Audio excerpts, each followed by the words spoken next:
Could you tell us a little bit about the event here today, Desmond? Well, today we've launched another knife bin within the West Midlands. This will now be 10.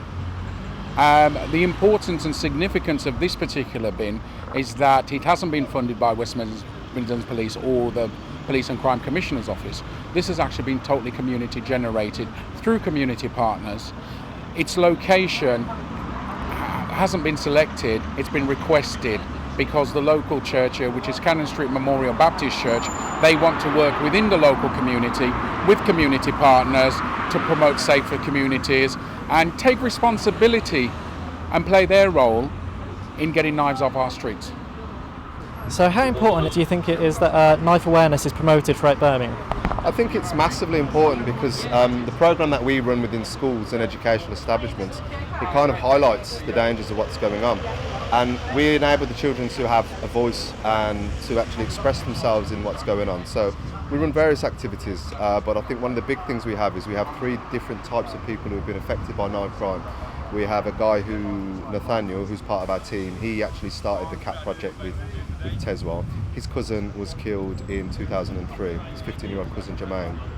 We have an actual victim of knife crime, a guy called Kieran Quinlan, who's now part of our team. He was stabbed 5 years ago through his heart, through his aorta, through his lung, and he luckily managed to survive because he was so fit, because he was a real top amateur boxer. And we have another guy who comes in who's actually a convicted murderer, and he's now gone through the system, he's served his time, he's come out, and he uses his experience as a vehicle to give kids a heads up of the dangers and the impact of knife violence, really. So it's kind of different to what other projects are doing because we have that kind of those different elements, so the guys can see from all angles of how people can be affected by knife crime, really. So Adrian, it's great to see you down here. Why do you consider this such an important event for Birmingham? First and foremost, because I'm a dad and I grew up in this city.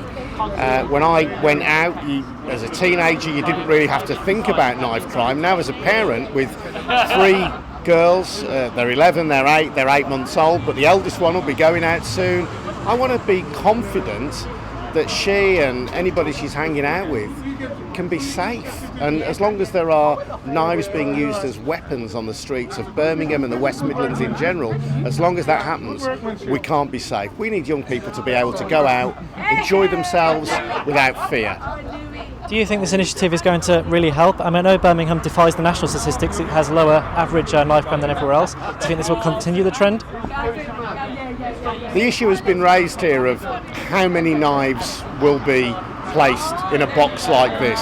The truth is, if it's only one knife, that is potentially one life saved. People have been very sympathetic as well on this platform today, talking about the perpetrators, because if somebody loses their life as a result of knife crime, the perpetrator, if they're locked away, also really loses their life. So you've got 2 people who stand to lose, and their families and their wider communities. So that's why knife crime is so important. So Birmingham may well be doing slightly better than the national average. That's a good thing. We can't be complacent about it.